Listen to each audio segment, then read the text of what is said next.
Ito, sa hindi pa kumakain dito, masarap yan. Masarap yung hindi pa kumakain. Masarap yan na kinakuha na gulay kahit tinapa lang, pwede na pang ulam. Masarap sa karne. Pang ulam sa karne. Manglagay. Kung walang karne, kahit tinapa at kataw, pwede na pang ulam. Tawag dito sa Bicol, kangkong. Kangkong tawag dito sa Bicol.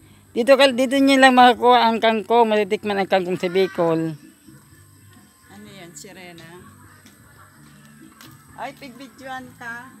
Ito nga, kangkong. Wala masama kasi kumukuha siya ng gulay. Sabihin, ano ka, nagnakaw ka sa ilog.